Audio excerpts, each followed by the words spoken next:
have those Moses knockdown experiences. You know, some people like to give these grand testimonies about God spoke to them in an hour.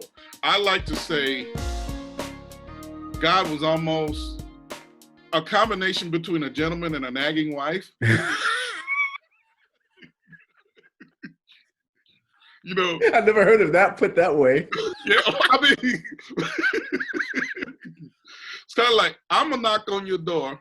Oh, you ain't answer. Well, I'm going to knock on your door again. I'm just going to knock on your door until you get tired. And so I like to call my experience more like that. You know? That's funny. Yeah, just knocking on the door until you get tired. And so eventually, of course, I said, okay, we're going to go to ministry. I go to Emory University. I start part-time while I'm in corporate America. And then when the company downsized, I went full-time and finished up, got my Master's of Divinity. I actually, after that, did an extra year, what they call clinical pastoral education, which is training for chaplaincy. And so I spent another year after doing that. And then afterward, I actually started a church for a while and actually did that for, I want to say 2 or 3 years or something like that. Mm-hmm. And so went about 2, 3 years in the process. It was more so Bible studies, different things. It's kind of growing very slow and stuff like that. But then afterward, I want to say, I can't remember the year, in the mid-2000s, about 2005, 2006 or something like that, my mother got cancer. Oh, no. And so when my mother had her second battle with cancer at that time, where we were worshiping, the place closed down all of December, so we didn't have December worship anyway. Mm-hmm. So during that time, me and my wife had to take care of my mom a lot, and that was a lot of going back and forth, staying over her house times. I remember there was a period of time where my wife and I literally didn't stay at our home, I'd say almost for about a month. We were at her house. Wow. You know, being sure, just taking care of her and being sure whatever things needed to be done and stuff like that. And so we did that. And so at that point, we were kind of like, okay, we can't do all this. We're going to take care of her or whatever else. So we did that. She got a little better. Then after that, I'd say in the midst of it, it's probably when we adopted our kids. So our 3 children are adopted, 2 twin boys and a girl. Wow, that's awesome. Yeah, we adopted them. My sons were 9 and my daughter was 6. And man, you talk about a life transition. Yeah, 9 years old. Woo-wee. Look, 2 9-year-olds or 6 years old, you're going from 2 people in the house to 5. And when I tell people adoption, I can't even imagine. Yeah. Adoption is no joke. Well, kids is no joke. Just having kids, period, is no joke. So adoption is just another level of that. Oh, yeah, it's another level because, you know, parenting itself is no joke because you give of yourself and your life is not your own.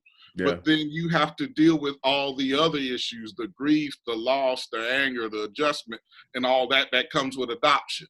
Yeah. And so dealing with all of that took its toll for a while. So for a while, we were just doing chaplaincy in hospitals and hospice and just doing that, period. Yeah, so that's a ministry in itself, I would imagine. Oh, yeah. Oh, yeah. Well, all of it is ministry. Yeah, I like to say, to tell you the truth, I almost like to say life is ministry in this way. We're called to serve. It's just what capacity are we called to serve? Yeah. Yeah. Not everybody's going to be a preacher in the pulpit. Not everybody's equipped to be a preacher in the pulpit, you know? True that. Yeah. But, you know, if you're out designing a circuit that helps make something better for somebody, that's part of a calling. Mm-hmm. If you're out counseling people, that's part of a calling.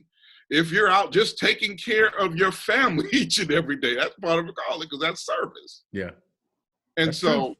Yeah, because one of the things I like to try and do is I like to, shall I say, bring the church beyond the 4 walls.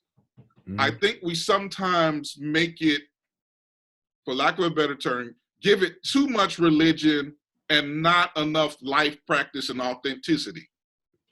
Yeah, yeah. And at the end of the day, I believe that God wants us to live lives that are honoring Him and helping others And a lot of that has to do outside the church. Yeah.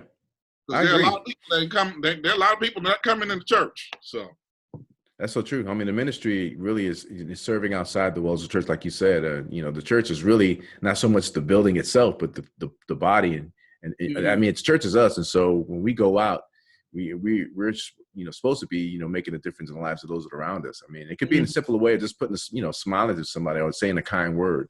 Yeah. So yeah, I definitely understand what you're saying. And here's the thing, when we understand that, it kind of helps us to be able to navigate things better. I remember one time, I don't know if you were playing with us at this time or not. I think we went and played at the House of Blues or something like that. And we went in there with, some original music that we'd written, some gospel music and different things like that. And, they enjoyed the vibe, enjoyed the feel and everything else. But you're able to do that, and then you're able to talk to people and do some ministry from that. Yeah. But if your mindset was a certain way, you'd say, I can't go play in the House of Blues. There are heathens there. Yeah. So-and-so's in the corner drinking and smoking. We can't be around all those unsaved folk. I think the key thing of, humility is the mindset of, we've all been there. So how can we judge it? I mean, we all we can do now is, we should use that experience to be able to better relate. Yeah. So that's the key thing. And that's how God uses us, because, through our foolishness, through our mistakes, we can use those experiences to be a blessing to those that are dealing with the same thing, So yeah, I mean, that was my mindset too. I mean, when I started getting serious about the ministry and music and so forth, we actually used that our abilities and talents to go out and touch those that would normally not be touched. So yeah. So fast forward, man. I mean, so you went from, graduating from Georgia Tech, going to getting your master's. Mm-hmm. Now, did you start feeling the call for counseling at Georgia Tech, or shortly thereafter, or was that something that it came to you later on in your journey? Okay, that was a little bit later on. While I was in seminary, I remember we were taking a pastoral care and counseling, first class I took. And one of the things the professor did say was that every pastor should have a counselor. And one of the reasons he was saying that is because of the weight of the ministry and the problems you deal with and all of the pressures. You need a place to be able to, let that out, and somebody to walk with you so you can learn how to keep a life balance. And so I always kept that in mind when he said that. And so I'm trying to, somewhere within that next year was the first time I actually went to a counselor, a psychologist. Mm-hmm. And as I was going through experiences and talking about life and ministry and career and different things with that with him, I started thinking, this would be good to do with other people. And the second thing I realized, I guess, being in the church and stuff like that, especially dealing with, I'll say more so our African-American churches, and then if you're dealing with more Pentecostal charismatic traditions, a lot of people, shall I say, put down therapy. In other words, between our culture and our religion, it's kind of like, you don't need to do that. If you got a problem, you just pray it away. And if you're still feeling sad afterward, you ain't prayed hard enough. Mm-hmm. Or, so what? Yeah, grandma died. She's gone to be with Jesus. You ought to be happy. But no one's addressing that grief that you have inside of your heart because you were close to grandma and grandma raised you. Now she's gone and you don't know what to do with that. Yeah. Yeah, that's so true, man, because I don't know why in our culture there, we, especially in the church culture where we spend a lot of time in church and we always put Jesus, and of course Jesus is the healer, he's the Almighty, and but I think sometimes we get so deep and spiritual that we miss the part of the physical part. Like you said, well, go pray, keep praying, but sometimes you just need somebody to talk to. And a lot of times we don't have that. A lot of us kind of go through life, and actually our culture kind of pushes you don't need to talk to anybody. You just be what you're supposed to be. You handle your business. But a lot of times, you really need to have somebody to talk to. That's great wisdom right there when you mentioned that every pastor should have a counselor, because that's, I mean, the burden of a pastor is so great and so demanding, and they're exposed to so much good and bad, Yeah. and that, you know, if you don't have an outlet, you know, to you know, relieve some of that pressure.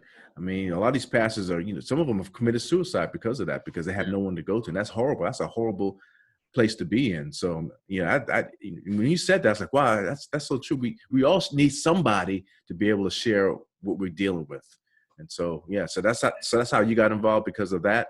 Yeah, that's how I began to do that. And Okay. it still took a little while to do that transition, but that was part of the seed that was created. And Okay. so from there, I did chaplaincy, which in a lot of ways is pretty similar, but then there's some different things. But it was in 2014, after my mother passed, that I decided, okay, you know, after I finished doing some work, I said, okay, this is the time to go to school. So I went to school, Georgia State, got my master's in mental health counseling. And from there, did my internship. And this is kind of where I'm at now.